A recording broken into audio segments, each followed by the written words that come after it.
Hello, my name is के शर्मा। मैं आपको फिर एक नया यूज बताने जा रहा हूँ इंग्लिश स्पीकिंग का, और उम्मीद करता हूँ कि आप इसका खूब प्रैक्टिस करेंगे। ओके, तो स्टार्ट यूज ऑफ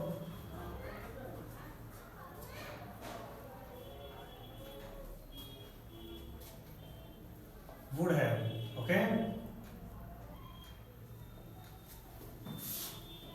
इसकी जो आइडेंटिफिकेशन,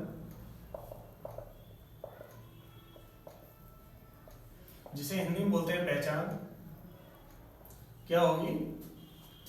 संभावना थी कि कोई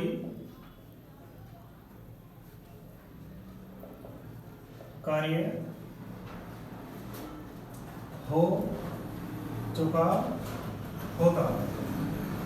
ओके, तो चुका होता एंड लिया होता। ओके, तो एग्जाम्पल देखिए इस पे। How can you translate more and more sentences?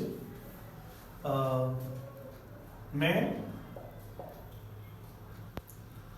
उन दिनों अंग्रेजी सीख चुका होता। तो मैं उन दिनों अंग्रेजी सीख चुका होता, तो संभावना थी कोई काम हो गया होता। ओके, लेकिन हुआ नहीं, काम हुआ नहीं, इसलिए हम यूज करते हैं वुड हैव का।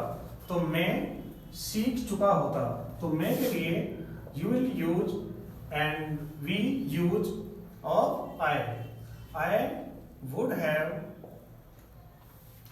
जब भी वो would have, should have, could have का यूज आपने पढ़ा तो हमेशा वर्ब की थर्ड फॉर्म ही आती है।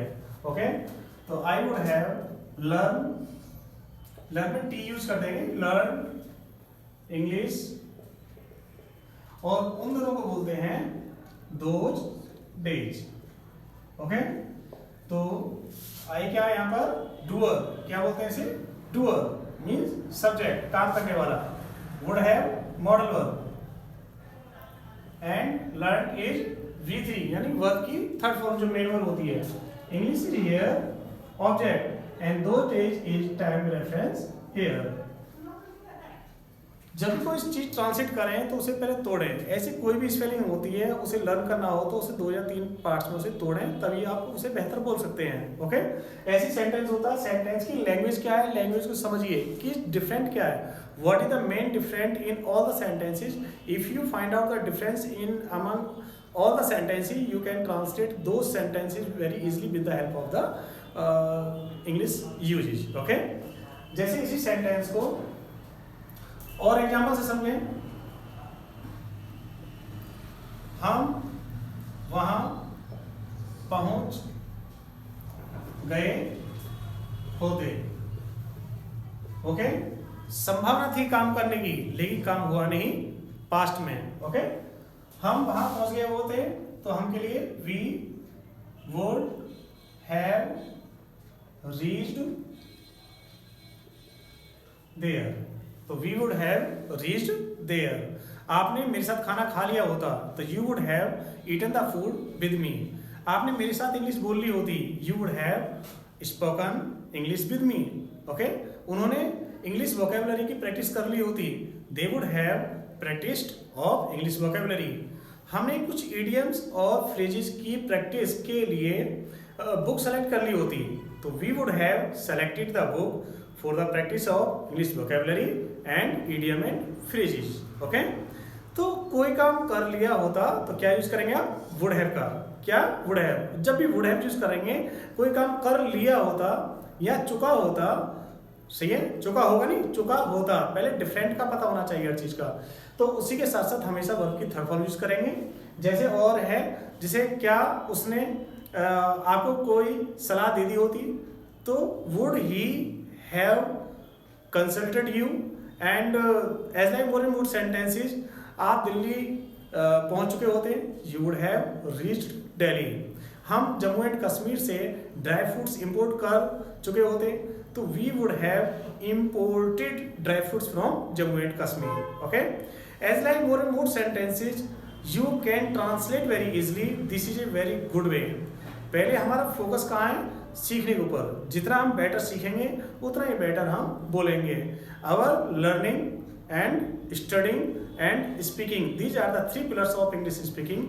If you focus your mind in learning, practicing and speaking, so definitely your subconscious mind will be alert all time and you can preserve every word in your mind forever. So I think with the help of would have you can speak more and more sentences and you can translate now sentence in your notebook, and with the help of these examples you can translate more than 20, 50, 100 sentences.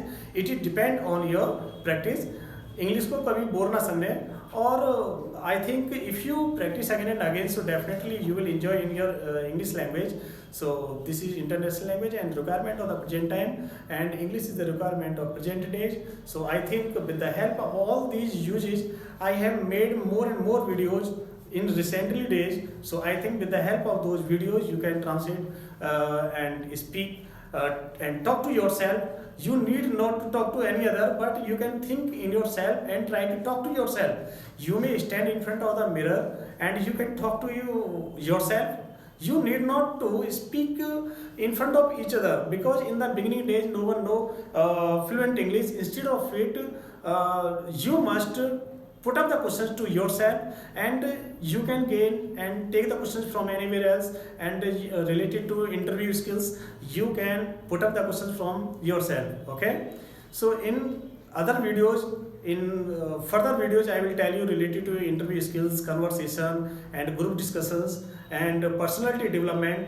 There are many questions will be come in future, so I hope you take the full enjoy of all the videos, and आपको किसी भी तरह की negativity को दिमाग में नहीं रखना है, और एक अच्छी पावर के साथ, एनर्जी के साथ, एंथुसियाज्म के साथ आपको प्रैक्टिस करनी है, और ब्रेन को बिल्कुल कूल रखिएगा. Okay, if you have the mind cool, so definitely in future you are able to face the interview in any company very easily. So I hope you like this video, and I will try in next videos to teach you better. Okay, thank you for